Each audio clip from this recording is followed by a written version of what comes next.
Oain dela aste batzuk, aterazan notizia esanez, BTS-eko kide guztik beraien konpainiarekin, Big Hitekin daukaten kontratua berritu dutela. Hau da, berriz ere sinatu dutela esanez, beste hainbat urtetan zehar bertan segiko dutela, eta hola, beste behin ere aseguratuz, soldaduzka garai guzti hau pasata gero, 2025 ere, BTS-ek segiko dula.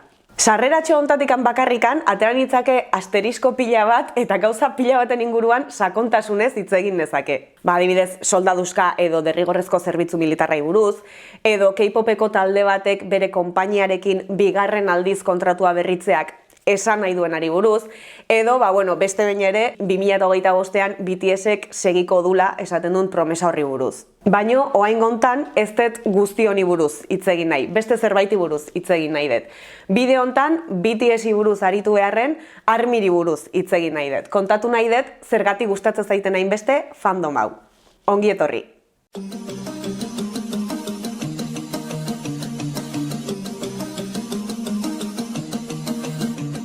Eta ARMY-ri buruz hitz egin nahi baldin badet, zergatik hasi naiz BTS-en kontratu berritzeari buruz hitz egiten.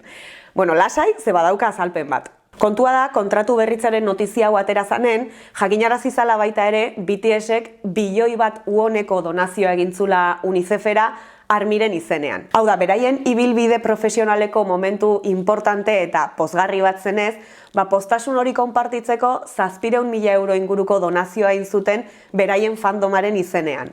Eta ze izan zen ARMYk egin zuen lehenengo gauza notizia hau entzutean? Lehenengo gauza izan zen pozik jartzea eta ospatzea. Baina bigarrengoa izan zen martxan jartzea BTS-ek egin zuen donazio hori parekatzeko. Hau da, ARMYk entzun zunen BTS-ek bere izenean donazio bat egin zula, nire Twitterrean behintzat gehien errepikatu zen mezua izan zen, guk ere egin beharko dugu berdina beraien izenean, ezta? Eta berehalako jarrera espontaneo hontan ikusten ditut ARMY gandik gustatzen zaizkiten ezaugarri asko. Asko gustatzen zait ARMYk zerbait onari, beste zerbait onarekin erantzuteko daukan jarrera. Seguruna ARMY gehienak esango dute, hau BTS-ek berak inspiratutako jarrera bat dela, ez? BTS-ek zerbait ona egiten baldin badu, guk ere bai, izan gaitezen pertsona hobeak. Eta hau litzateke, donazioaren litzateke horren adibide bat. Zentzu hontan, adibidez, BTS-eko kide bakoitzaren urtebetetzeguna izaten danen, donazio kanpainak antolatzen dira, dirua bildu eta proiektu konkretuetara bideratzeko, edo bestela bakedadak antolatzen dira hondartza bat garbitzeko, edo zuhaitzak landatzeko, eta estilo hortako gauzak egiteko. Lehenengo beraz, egongo litzateke zerbait ona egiteko gogoa.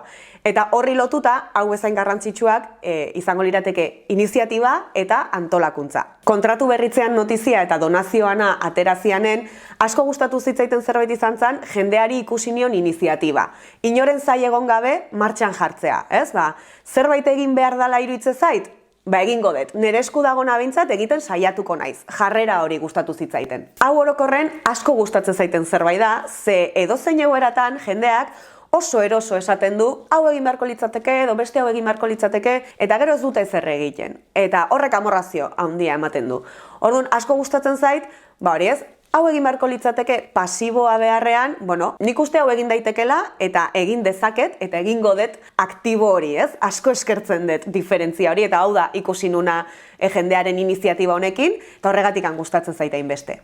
Kasu konkretu hontan adibidez, jende asko hasi izan bere kabuz donazioak egiten, beste batzuk donazio horiek egiteko lotura seguruak eta baliagarriak aurkitu zituzten eta informazio hori konpartitu zuten, beste ARMY batzuk adibidez konturatu zian, igual ARMY guztiek ez zeukatela baliabide ekonomikorik edo ezin zituztela donazioak egin modu horretan, orduan beste bide batzuk jarri zituzten martxan ARMY guztiek nolabaiteko ekarpena egin ahal izateko. Nire Twitterreko timelinea zen nik hau egin dezaket etengabe bat. Eta hemen ikusten da baita ere, asmo on eta iniziatiba hortaz aparte, badagoela autoantolakuntzarako gaitasun zoragarri bat. Baina antolakuntza espontaneo hortaz aparte, garrantzitsuak izan zian baita ere, aurretik eraikita eta errotuta zeuden beste tresna batzuk ere. Lehenago esan deten bezala, ARMYk donazio kanpaina dexente egiten ditunez urten zehar, badago kanpaina guzti horiek nolabait zentralizatu eta denaren jarraipena egiten duen talde bat, One in ARMY. Edo hori da nik ezagutzen detena behintzat. Igual gehiago ere badaude, baina nik hau behintzat ezagutzen dut. Eta talde honek lehendik ere ja prest zituen baliabidei esker, Armik espontaneoki martxan jarritako donazio kanpaina honek bultzada handiagoa izan zuen eta nolabait kontabilizatu ahal izan da behintzat honen bidez egindako diru bilketa guztia zenbatekoa izan dan, gutxi gora bera.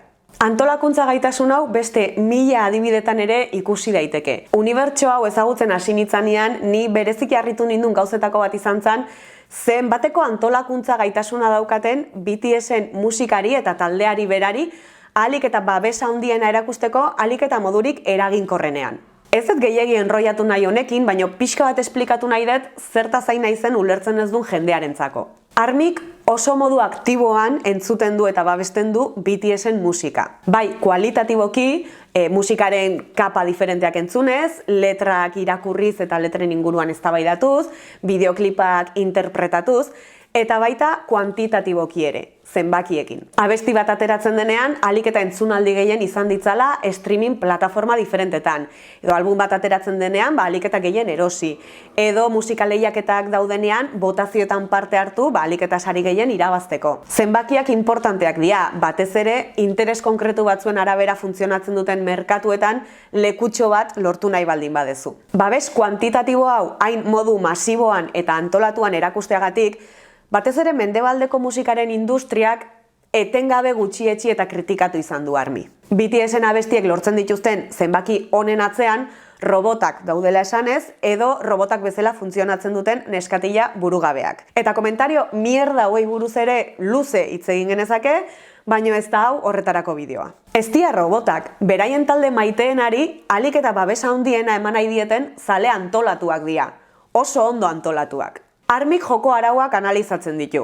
Arauoien arabera jokatzeko modurik eraginkorrena zein dan aztertzen du, eta fandom osoa horretan lanean jartzeko antolatzen da. Lehiaketetako botazioetan parte hartzeko taldeak daude. YouTubeen, Spotifyen edo Apple Musicen streameatzeko modurik eraginkorrenak zein dian aztertu eta esplikatzen dituzten taldeak daude. Edo pertsonak daude hori guztia bestei esplikatzeko tutorialak egiten dituztenak. Eta ez gehiago segiko ze benetan asko luzatu naiteke. Hartuko nukenik Armiren antolatzeko gaitasun hau beste gauza askotarako. Eta ja bukatzen juteko aipamen berezia egin nahi diet Armi itzultzaileei. Esango nuke beraiek egiten duten lan voluntarioa dela fandomak daukan gauzarik garrantzitsuenetarikoa. Armi itzultzaileek BTS-en letrak itzultzen dituzte eta gainea letra horiek ulertzeko kontestu kulturala ere ematen dute, edo beraien zuzeneko komunikazioetan, bai Weverse-ko zuzenekoak edo sare sozialetan idazten dutenean, horiek ere itzultzen dituzte, edo zuzeneko eventuak daudenean, kontzertuak edo beste zerbait, esaten dutena itzultzen dute. Egia esan, gaur egun aldez aurretik prestatuta dagoen edukiaren gehiengoa, Big Hitek berak itzulita dator. Baina hortik kanpo geratzen den guztia, Armi itzultzaileen bidez jasotzen dugu nazioarteko armiek, eta ezinbestekoa da. Izugarri eskertzen da, ze Armi itzultzaileek badakite BTS-en eta Armiren arteko komunikazioa ze importantea dan, ze garrantzitsua dan Armirentzat kideek esaten dutena ondo ulertzea, eta zubilan hori egitea voluntarioki izugarrizko ekarpena da. Bueno, eta orain bai, azkenengo gauza aipatu nahi detena bukatu aurretik da, Armik alduen guztia egiten dula BTS-en eduki guztia Armi guztien eskura egon dadin. Ordaintzeko gai baldin bazea, oso ondo, ordaindu eta egin zure ekarpena. Baino ez baldin badaukazu horretarako baliabide ekonomikorik, egon lasai, etzeala gabe geratuko. Beti egongo da Armiren bat eduki guzti hori konpartituko duna denon eskura egon dadin. Nik ikusi detenagatik behintzat, fandoma oso kontziente da egoera sozial eta ekonomiko oso diferentetako jendea dagola. Baliabide ekonomiko nahikorik ez daukanak, gasturik suposatzen ez duen moduetan egin dezala bere ekarpena. Benetan oso gutxitan ikusi diot norbaiti komentarioren bat esanez, hau etzenok ezagaldu behar, ikusi nahi dunak ordaindu dezala. Gehiengoari ikusten diodan jarrera da, eduki guztia denontzat eta bakoitzak eman dezala ahalduena. Behar dan bezala. Eta ez hori bakarrik, ze herrialde askotan oso zaila izaten da albumak, DVD-ak edo zer gauza lortzea, herrialdean bertan ez dagolako hori saltzen duen dendarik, eta Koreara erostea oso garestia dalako, bidalketa, aduana eta gastu guzti horiengatik. Orduan, badaude armiak herrialde hoietara bidalketak egiteko albumak eta DVD-ak eta erosten dituztenak, eta infrastruktura propio bat montatzen dutenak bertako jendeari iristen zaiola aseguratzeko. Eta kitxo, beste gauza asko ere komentatu nitzake, baino hementxe utziko dut bideoa. Eta noski, komentatu dituten gauza positibo guzti hauetaz aparte ere, badaude gustatzen ez zaizkidan gauzak, normala da, azken finen fandom erraldoi bat da, eta badaude gauzak ez zaizkitena gustatzen edo ez nagoena ados, baino hori igual beste bideo batetarako utziko dut. Eta hauxe da dena gaurkoz, eskerrik asko bideo hau ikusteagatik, eta hurrengora arte. Aio!